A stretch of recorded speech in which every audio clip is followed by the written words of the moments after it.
So I just bought a number of new microphones, and among them was the Audio-Technica AT2020.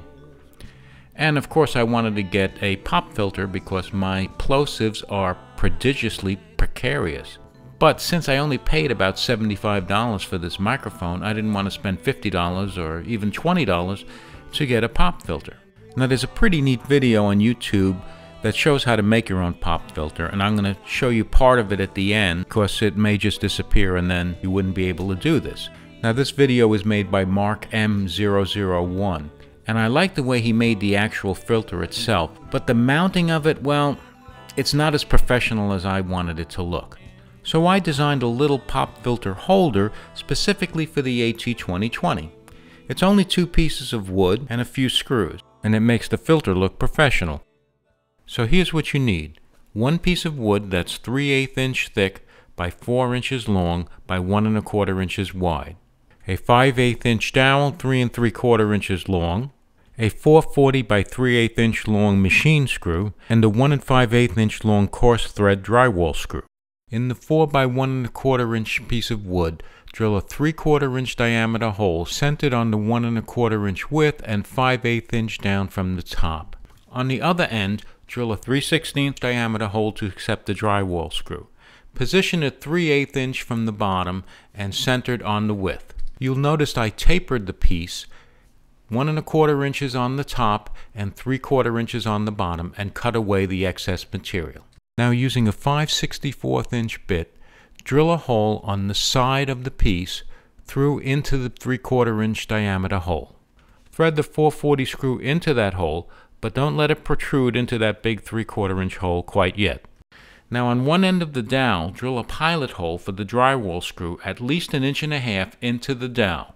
This will be the end that attaches to that piece of wood we just made. On the other end, drill a pilot hole for the screw that's holding the embroidery hoop together. Assembly's pretty simple. Take the drywall screw, run it through the 3/16 hole, and screw it into the dowel. Next, take the pop filter and thread its screw into the remaining hole on the dowel. Finally, push the pop filter holder onto the AT2020. If the 3/4 inch hole is a little too small, use some sandpaper to make it a little larger. Make sure the bottom of the holder and the AT2020 are flush. Position the pop filter and the holder such that it goes over the front of the AT2020. Then using a small bladed screwdriver, tighten down the 440 screw to keep the filter holder from moving. And that's it. For under $10 you have a professional looking pop filter for your new AT2020. So now let's take a look at Mark M001's YouTube video on how to actually make the pop filter. Now what you do is you take the part of the stocking that you cut off at the thigh. You want to cut right down the edge of it all the way to the toe. Next thing you want to do is just go ahead and cut off the toe. You don't need that at all. And then go ahead and open it up and spread it out, and what you're going to have is a big rectangle. So now take your embroidery hoop, break it apart, fold your stocking in half, and pull this over the inner part of the embroidery hoop. And then stretch it out over this hoop, and this is where a second pair of hands come in pretty useful. Have someone else put the outer ring over the inner ring to hold the nylon in place.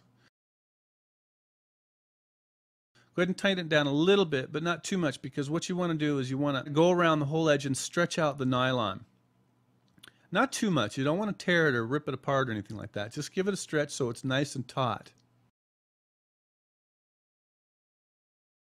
After stretching it out a little bit, make sure the rings are seated together really well, and then go ahead and tighten it right down.